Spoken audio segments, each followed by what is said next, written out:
Well, good morning, everybody.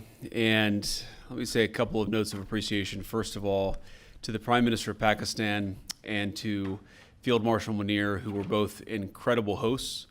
And whatever shortcomings in the negotiation, it wasn't because of the Pakistanis, who did an amazing job and really tried to help us and the Iranians bridge the gap and get to a deal. We have been at it now for 21 hours, and we've had a number of substantive discussions with the Iranians. That's the good news. The bad news is that we have not reached an agreement, and I think that's bad news for Iran much more than it's bad news for the United States of America. So we go back to the United States having not come to an agreement. We've made very clear what our red lines are, what things we're willing to accommodate them on, and what things we're not willing to accommodate them on. And we've made that as clear as we possibly could, and they have chosen not to accept our terms.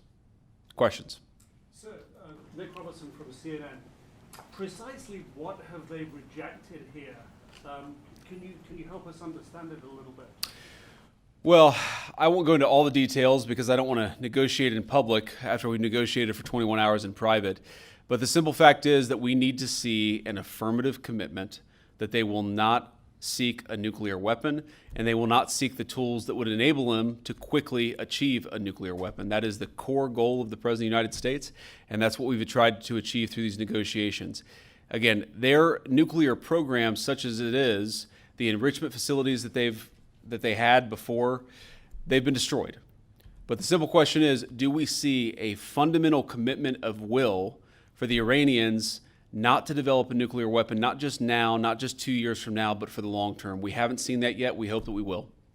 Jen. Was there a framework on anything? And also, did the Iranian frozen assets come up? And did you reach any conclusions on those frozen assets? We talked about all those issues, Jen, and we talked about a number of issues beyond that. And so certainly those things came up. But again, we just could not get to a situation where the Iranians were willing to accept our terms. I think that we were quite flexible. We were quite accommodating. The president told us, you need to come here in good faith and make your best effort to get a deal. We did that. And unfortunately, we weren't able to make any headway. Preston.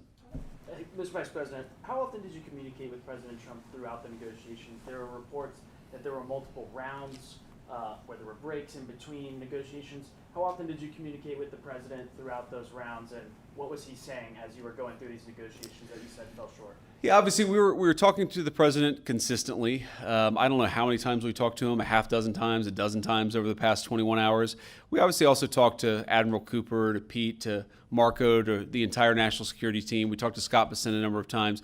So look, we were constantly in communication with the team because we were negotiating in good faith. And we leave here with a very simple proposal, a method of understanding that is our final and best offer. We'll see if the Iranians accept it. Thank you.